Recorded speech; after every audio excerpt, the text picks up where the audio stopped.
So let me get this straight. Kenosha is burning. Blocks of downtown Seattle were taken hostage by Antifa militants. Minneapolis was destroyed by Black Lives Matter rioters to the tune of billions of dollars.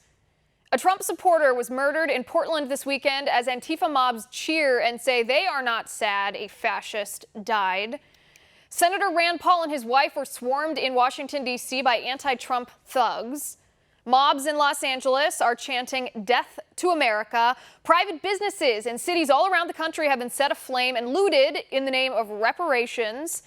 A federal courthouse was assaulted in an effort to disband the police, and over 900 law enforcement officers have been injured by radical leftist Antifa thugs and Black Lives Matter agitators. And the Democrats claim this is President Trump's fault? Leftist rioters motivated by leftist ideology, who are members of leftist groups in leftist cities run by leftist mayors, in leftist states run by leftist governors, are burning down cities. And Democrats claim this is President Trump's fault? Only the mainstream media and Democrats think you are dumb enough to believe that. Meanwhile, Joe Biden won't even condemn the violent rioters by name. Biden blames President Trump and refuses to say the words Antifa or Black Lives Matter. Remember, both of these radical leftist groups embrace Marxism. And you don't have to take my word for it. The founders of the Black Lives Matter movement admit they are trained Marxists.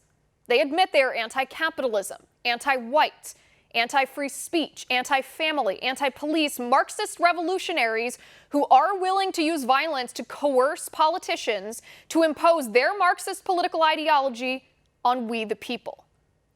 And that's what we're seeing happen before our very eyes.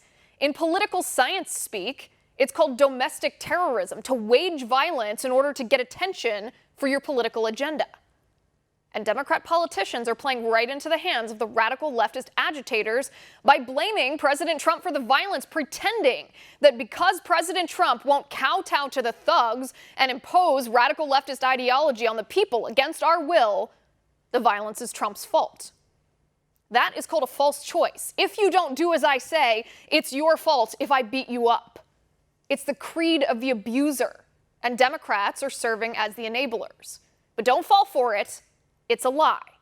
This is radical leftist violence incited by false narratives and Marxist ideology, and the only people allowing it to happen are Democratic politicians.